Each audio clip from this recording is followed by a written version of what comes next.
And it's been another week. I don't know if I've ever told you guys this, but I play a recurring character on Rob Scallon's channel. Rob, Rick Rifson, Super Metal Records, CEO.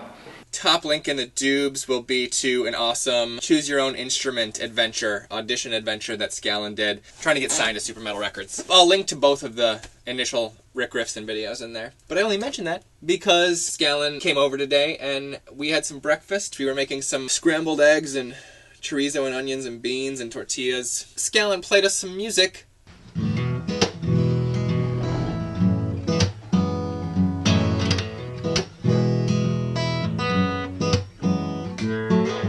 My dad gave me a guitar a while ago. It usually hangs on the wall if I'm not trying to make a song for PoPS or whatever. And my guitar like finally understood what it was about. It's not power chords. It's not simple bass line melodies. My guitar experienced its true potential today.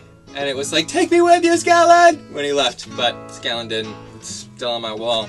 Imprisoned in the apartment of a hobbyist. Let's talk about PoPS. We did a little bit more sending out of donation gifts. We got all of the $50 mini PoPS packs sent out finally, which included episode 9 DVD and a PoPS pin and a scanned-in copy of the script for episode 9 with all of my notes and everything in the margins written in like a how I shot list. We spent the morning of one of our long weekend days over Thanksgiving weekend getting those packaged up, and then I sent them out in the mail. Hopefully, those have landed for most of you. I also sent out a couple more behind-the-scenes production videos. And as I said last week, I was going through and copy editing all of the episode 10 script. I found plenty of typos and various little things that I thought could be changed for clarity. So I made all of those changes, and now I have draft 2 of PoPS episode 10 ready to go out. I thought today we would send that out together. Let's just send it out. Let's send it out to people. Eliza, Craig, Carlin, Ryan, David, Tim, Chris Davis, Rich Grost, Scott Hall, who's a new dad. Oh, Scott Hall, who plays Carl. Just had his baby, Everly. Congratulations, you guys. Here's a picture. Adorable. Forever. Okay. Don't need to send it to David Vogel or Eric Staves because they're dead. Their characters are dead. They are still alive. Thank goodness. Dissuade. Send it out to Tommy Martin. Although if they wanted a copy, I would send it out to them. You know, I don't know if they even just want to see the episode when it's done in a year. The editing process, by the way, you guys, took out one whole page, which is great because our process is about an hour a page of production time. So now it's only going to take 98 hours to shoot instead of 99 hours. An approximation. It's an approximate estimate. There's the usual suspects right there. Last one. Here we go. Jake. Attach the script. Oh, you guys. Send!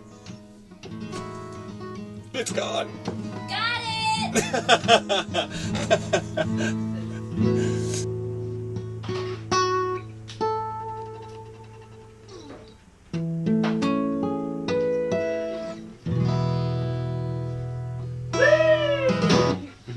I thought we would finish up the rest of today by responding to a couple of questions in the comments. Since we have Rob Scallon on the channel, let's take a page out of another of my YouTube buddies' books. Craig has been doing a lot of responding to comments lately, so let's do a little bit of that.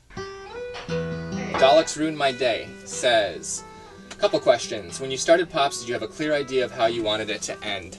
Yes, I had a clear idea of the very ending of the show. I had a clear idea of that.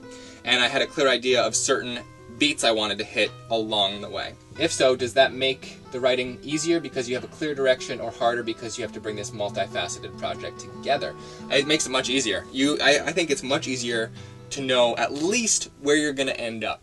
If you know that, you can just kind of guide yourself as you're moving through the process. And if things start moving in a different direction, then just be willing to explore that, but don't force it either. If you see things are changing as you're getting towards the end of your process, don't force the thing you thought it was going to be to happen. If it makes sense based on how your characters have evolved during the process for something else to happen, always go with what the characters have done instead of what you think was supposed to be from the beginning. Because your idea of a project and what the project actually is can be very different once you come to the end of it.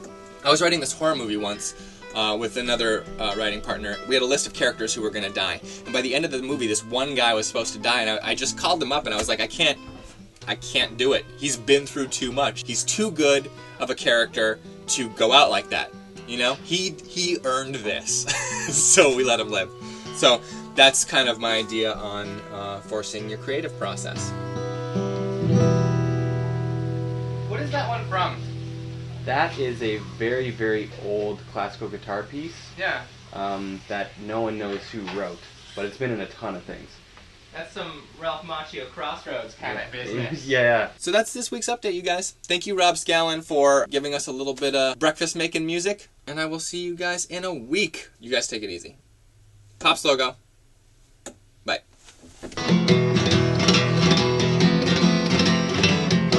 Chorizo.